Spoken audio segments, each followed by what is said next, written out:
Je vous propose de passer à l'instant X. L'instant X, c'est quoi ? C'est nous, autour de la table, qui vous proposons chaque semaine le tweet qui nous a le plus marqué. Ando, quel est ton tweet de la semaine ? Mon tweet de la semaine, j'ai envie de te parler de la trend du week-end. La trend du week-end ? La trend du week-end, totalement. Ok. Alors, le tweet vient de @space_comrade, qui nous met un petit mème que je vais vous lire. En fait, c'est une femme qui est en train de courir après un homme et qui dit « Baise-moi !» Et l'homme qui répond en lui tournant le dos « Je peux pas, ordre de gros lardon ». Ah là, je l'ai. Ordre de gros lardon, je l'ai. C'était totalement la trend du week-end. On va expliquer quand même ordre pourquoi. De gros lardon, bien sûr. À Romans-sur-Isère, ce samedi, a eu lieu une manifestation de l'ultra-droite. Une milice de l'ultra-droite. Bien en sûr. gros, une petite centaine de personnes, il me semble, c'est ça, 80 personnes qui ont défilé en noir dans la ville, non loin de Crépol, là où il y a eu le bal où le jeune Thomas est décédé suite à des coups de couteau qui sont partis à la fin de la soirée, etc. Exactement. Il s'avère que du coup, à Romans-sur-Isère, les mecs de l'ultra-droite se sont frottés en gros aux locaux et il y a certains mecs de l'ultra-droite qui se sont fait subtiliser leur téléphone. Ouais. Et en fait, il y a des gens qui ont filmé donc les téléphones des conversations. Et en gros, ils sont tombés sur les conversations entre le chef de ces milices. Ok.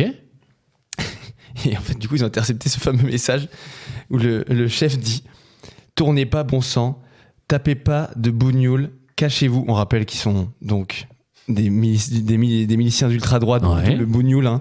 Et il finit par dire « Ordre de gros lardon ». Ordre de gros lardon.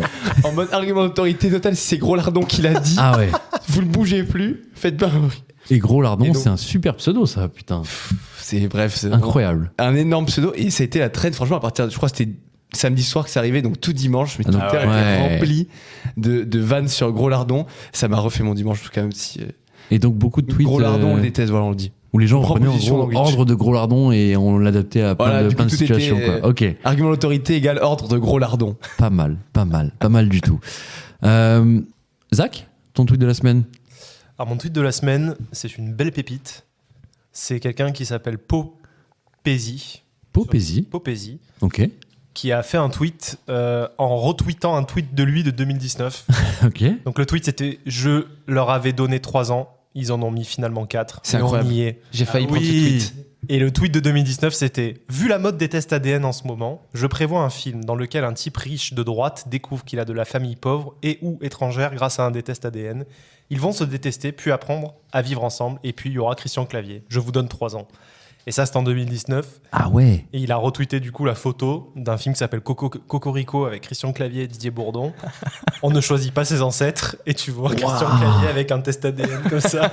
Oh merde. Et ça existe vraiment ? C'est exceptionnel, c'est exceptionnel. Et je me suis dit en fait, je suis sûr que tellement le niveau des scénarios est tellement médiocre que c'est un mec qui a traîné sur Twitter, il a dit c'est quoi, on va chier un truc là-dessus. Bah oui. On va se tirer 2 millions de subventions avec ça. Mais il a fait son scénario à partir de ça, c'est sûr. C'est fort. Tu penses que ça vient de là ? Ah ouais.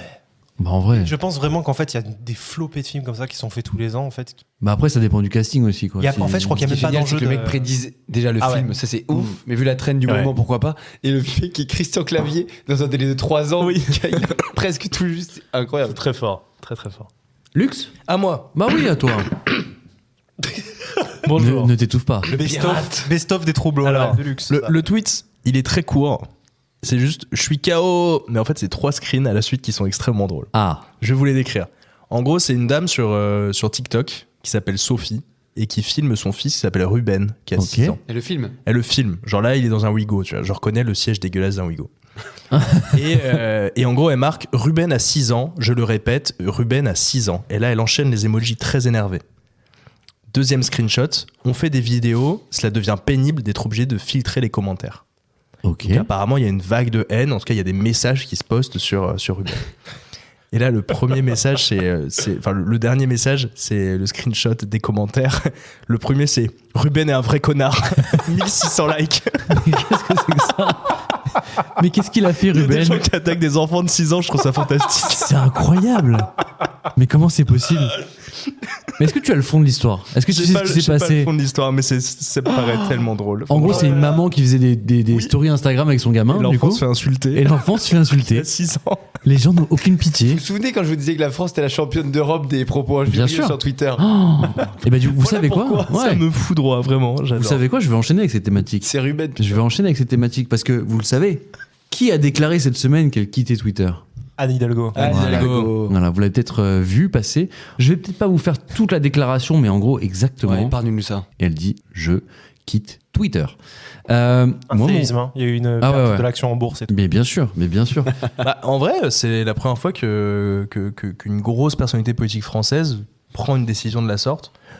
Et apparemment, il y a eu une vague d'inscriptions à la suite de ça sur le truc bleu là qui a été monté. J'ai pas tout compris. Il y a un autre réseau social qui a été J'ai monté. pas vu. Blue quelque chose. Bah, c'est pas le truc de Donald Trump, ça? Non, l'autre. Moi, tu penses qu'elle serait allée sur de. Non, je pense pas. En vrai, je pense pas. T'as raison. T'as Peut-être que raison. bleu, je confonds. Mais en tout cas, l'autre réseau social, là, celui qui met tout le temps en bio maintenant, là, je sais plus comment C'est ça pas Blue, s'appelle. ça a un autre nom. Mais J'ai toujours pas essayé, moi. Mais c'est puissant parce qu'elle a 1,5 million d'abonnés hein, sur Twitter. Enfin, Ah oui. elle avait, je sais pas ce qu'on doit dire, parce que je crois que son compte est toujours actif, mais juste Toujours on le voit actif, effectivement. plus. Non, mais écoutez, c'est. Ouais, c'est une Et bah vraie- justement, une vraie question qu'elle pose pour le coup. mon tweet de la semaine est en lien avec ça. Mastodon. Ah, C'est un tweet de Scipion. Et le tweet dit Anne qui nous quitte à seulement 8 mois des JO et de la sauce annoncée. Et là, il y a une petite vidéo qui l'accompagne et qui dit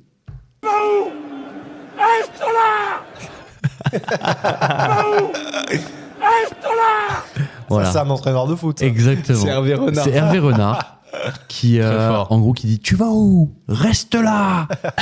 sur un joueur. exactement Bien sur un banc de touche. Il dit ça à un joueur. Et en gros, voilà. Est-ce C'est devenu un mème qu'elle se barre, exceptionnel, est-ce qu'elle se barre pour éviter justement ce shitstorm? Non, peut-être pas. En fait, ce qui est le timing, il est un peu délicat pour elle. Parce que c'est juste après le Tahiti Gate c'est vrai. et l'annonce comme quoi les transports ne seront pas prêts pour les JO de Paris C'est 2024. une dinguerie. C'est fou, hein. C'est fou. Et bon. Elle, c'était une des aux premières, tensions. je trouve, vraies cibles de Twitter. Hein. Je Oui. trouve. Parce que, notamment, elle est Justifiée ou elle est pas la source, je pense, du meilleur surnom parodique de l'histoire de ce Ouais. réseau social, oui. Annie qui Dingo. est Annie Dingo. Non, Ça, je suis pas d'accord. Oh, moi, en tout cas, je m'en remets Ah pas. ouais. Ça fait 10 ans, Je suis pas je d'accord. chiale dès que je toujours le aussi lis. J'ai mieux. Il y a mieux. Vas-y. Le conte parodique de Sandrine Rousseau. Ah ouais, il est pas mal. Sardine Ruisseau Ouais. Sardine Ruisseau. Ouais, je préférais Annie Dingo. Ah, tu me préfères Ah ouais. Annie Dingo. Ok, Annie d'accord. Dingo, moi, je trouve ça incroyable parce que Ouais, t'as écoutez. l'impression de dire le vrai nom et en même temps. Mais je suis pas du d'accord. tout. Et Annie Hidalgo, elle a été complètement ciblée par les saccages Paris, machin, qui en fait reposent pas non plus sur grand chose. En fait, elle s'est pris des shitstorms Très beaucoup sur pas grand chose. Partial, pardon. D'ailleurs, on verra si c'est une trend qui va prendre en popularité et qui va. Est-ce que les gens vont quitter Twitter? On verra.